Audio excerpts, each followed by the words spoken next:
स्वागत है आपका बिंदास बोल में। आज हम जिस टॉपिक पे बहस करने वाले हैं वो सिर्फ एक राज्य तक सीमित नहीं बल्कि पूरे देश के लिए है और पूरे लोकतंत्र पे एक बड़ा सवाल है। जी हाँ, हम बात करने वाले हैं फेक वोटर्स के बारे में, जिसका खुलासा किया है एक तरफ बीजेपी ने तो दूसरी तरफ तृणमूल ने। बीजेपी ने आरोप लगाया है कि पश्चिम बंगाल में तकरीबन 13 लाख से ज्यादा फेक वोटर्स हैं। दूसरी तरफ तृणमूल का आरोप है कि फेक वोटर्स में कहीं ना कहीं बीजेपी का हाथ है और इसमें छेड़छाड़ की गई है। दूसरी तरफ यह भी आरोप है कि दिल्ली, महाराष्ट्र और अन्य चुनाव जो भाजपा ने जीता है उसमें फेक वोटर्स का एक अहम रोल रहा है।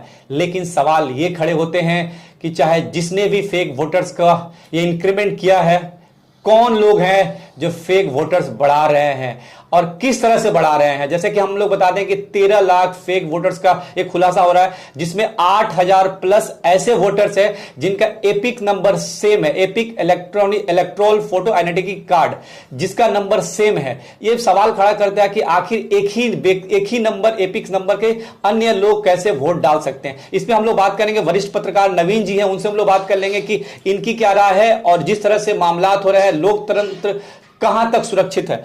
सबसे पहले स्वागत है नवीन जी। नमस्कार। जो अभी सबसे बड़ा मुद्दा बना हुआ पूरे पश्चिम बंगाल में फेक वोटर्स को लेकर देखा जा रहा है कि तृणमूल सरकार भी सक्रिय है और उनके काउंसलर जा रहे हैं लोगों के घरों तक और फेक वोटर्स की तलाश खोजाई हो रही है।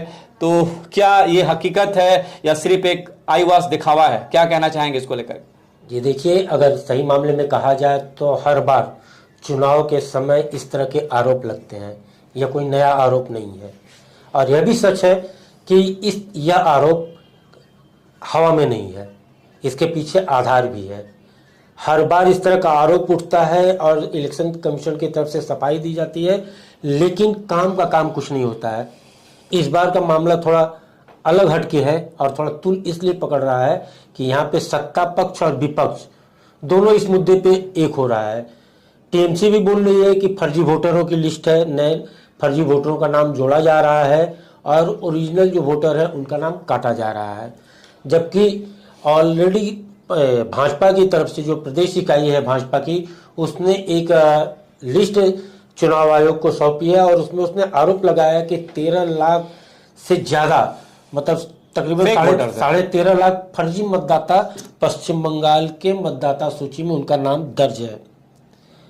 इसके पहले थोड़ा हम अगर बैक में जाए कि यह फर्जी वोटर का हुआ, लेकिन जो पश्चिम बंगाल के वोटर लिस्ट में फर्जी मतदाताओं की समस्या तो एक है, लेकिन उसके साथ जो घुसपैठी वोटर है उसकी बात कोई नहीं उठा रहा है, जबकि यह एक अहम मामला हो गया है। आप अमूमन एक उदाहरण के तौर पे दें कि काशीपुर का एक इलाका है, ज्योति नगर जिसे कहते हैं, वहाँ पे चले जाइए तो बांग्लादेशी पूरे पटे हुए हैं और उनके पास सारा, मतलब जो कार्ड बहुत कहिएगा, वोटर कार्ड, पैन कार्ड, आधार कार्ड, मतलब सारा करके एक तरह से वो अपने आप को सिद्ध कर लिए हैं कि पश्चिम बंगाल के नागरिक हो गए हैं। तो ये सर जो कमियां हैं इसका भरपूर फायदा उठा रहे हैं।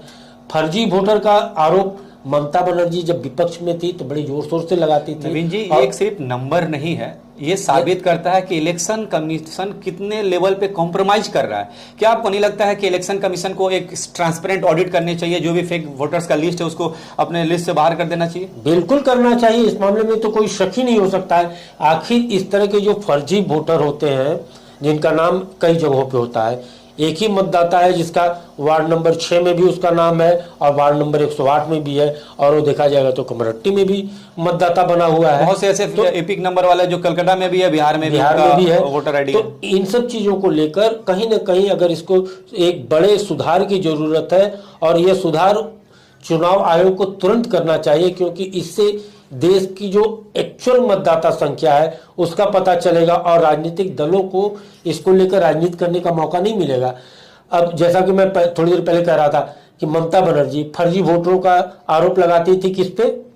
तो लेफ्ट फ्रंट गवर्नमेंट पे लगाती थी। यहाँ तक कि संसद में भी उन्होंने कागज फेंकना, बांग्लादेशी घुसपैठियों के मुद्दे पे उनका नाम वोटर लिस्ट से हटाया जाए, इसको लेकर साल फेंकना और तमाम तरह के जो विरोध उनका तरीका है, ममता बनर्जी के विरोध का तरीका जिस तरह का है वो करती रही है।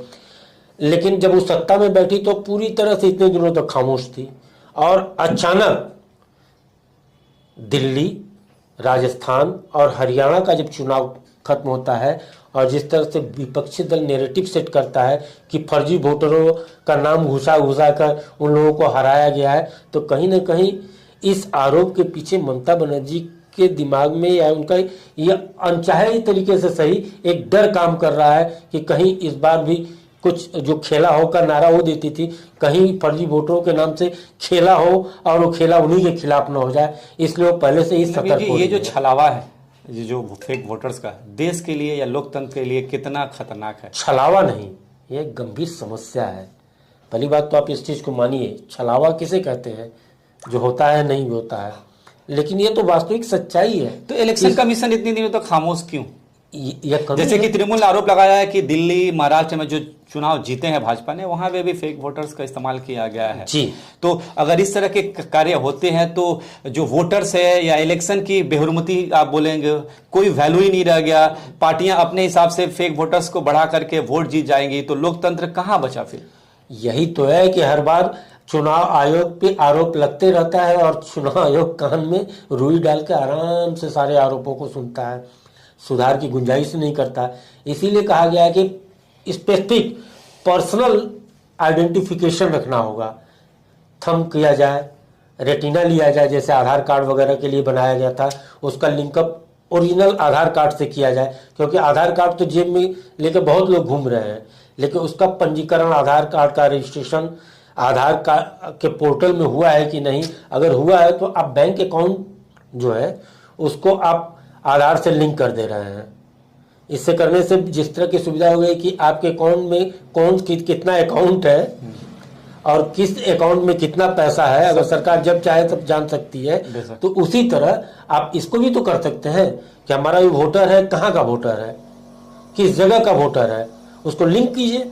और तकनीक तो काफी आगे बढ़ गई है, उसके इम्प्लीमेंटेशन की जरूरत है। अगर नहीं कीजिएगा तो फिर लोकतंत्र मजाक जैसे बना हुआ है वैसा ही सामने बनते रह जाएगा। 2026 चुनाव है, कुछ ही महीने बाकी हैं। क्या लगता है कि जो फर्जी वोटर का जो मामला उठा है इसका समाधान हो पाएगा, या दोनों पार्टियां या और भी दीगर पार्टियां जो हैं बस इसका ही एजेंडा बना करके वोट जीत जाएंगी? ये देखिए नूर जी, आपने जो सवाल उठाया है कि फर्जी वोटर, पश्चिम बंगाल के चुनाव में फर्जी वोटर तो एक मामूली बात होती है।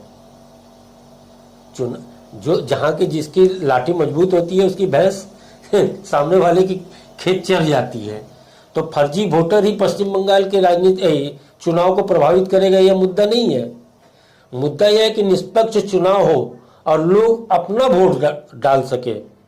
अगर लोग अपना वोट डाल लेंगे और मतदान की प्रक्रिया पूरी तरह से ट्रांसपेरेंट रहेगी और जो सुरक्षा एजेंसियां हैं वो थोड़ी चौकसी कर देंगी, तो फर्जी वोटर तो आधा वही खत्म हो जाएगा। अब होता क्या है, वहाँ जो सत्ता पक्ष या जो जहाँ मजबूत होता है वो एक जगह हंगामा करता है। अब बाहर से जो क्या कहते हैं सुरक्षा बल आते हैं सुरक्षा के लिए, उनको इलाके के लोकेशन तो पता नहीं रहता है। अब वो क्या करते हैं कि स्थानीय पुलिस पे भरोसा करते हैं और स्थानीय पुलिस उसको जिलेबी की तरह घुमाते रहती है, तब तक वो लोग अपना कर लेते जो करना होता है। तो आपको लगता है कि जो फेक वोटर वाला मामला है इसको भी एक टूल्स के तौर पर पार्टियां इस्तेमाल करेंगी, इलेक्शन टूल जिसको कह सकते हैं आप, बिल्कुल, और फायदा उठाने गएंगे? भाई आरोप प्रत्यारोप लगते रहेंगे। आरोप प्रत्यारोप नहीं, ये अभी से लोग अपने हार का बहाना खोज रहे हैं कि हम कम से कम अभी अगर स्थिति ये रही तो जो हारेगा वो तो फर्जी वोट को बता देगा कि भाई हम इसी की वजह से हारे हैं। अब तक तो ये रहता था कि हिंसा है, अब हिंसा की वजह से अगर हम चुनाव हार रहे हैं तो ये भाजपा अगर ये आरोप लगा रही है कि इस बार चुनाव में हिंसा करके। नवीन जी, एक और सवाल ये भी उठता है कि चुनाव बहुत, बिहार में भी चुनाव होने हैं और ये बहुत सारे जगह चुनाव होंगे एक एक करके, लेकिन बंगाल में ही फर्जी वोटर्स का लिस्ट जो निकाली है भाजपा, आपको नहीं लगता है कि इसके पीछे कुछ साजिश भी हो सकती है? अरे भाजपा की बात क्यों कर रहे हैं, टीएमसी भी तो खुद ही से जब मामला भाजपा ने उठाया फिर तृणमूल ने उसमें कहा कि फेक वोटर्स का इंक्रीमेंट हो रहा है। भाजपा शुरू से इस मुद्दे को लेकर बोल रही है कि फर्जी वोटर हैं, इनका सफाया होना चाहिए। अब आप देखिए यहाँ पे दो तरह की बात होती है, एक होता है राज्य चुनाव आयोग, मतलब अगर नवीन जी अगर ऐसा है तो बंगाल में फर्जी वोटर बनना बहुत आसान है। इसका मतलब कोई लोग हैं जो इस तरह से फर्जी वोटर बना रहे हैं, किसको फायदा दिलवाना चाह रहे हैं, क्या कहेंगे इसको? नूर जी, तो सेफ जोन है फर्जीवाड़े का।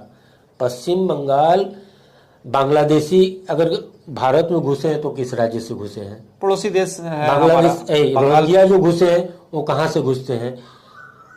अक्सर जो जांच एजेंसियां अब आतंकवादियों की वारदातों पे होता है तो यहाँ से भाग के बांग्लादेश चले जाते हैं। क्योंकि पश्चिम बंगाल का जो मानचित्र में देखिएगा तो सेवन सिस्टर से सटा हुआ देश है। यहाँ अपराध करके यहाँ से भागना बहुत आसान होता है और जो अपराधियों के लिए तो पनाहगाह है पश्चिम बंगाल।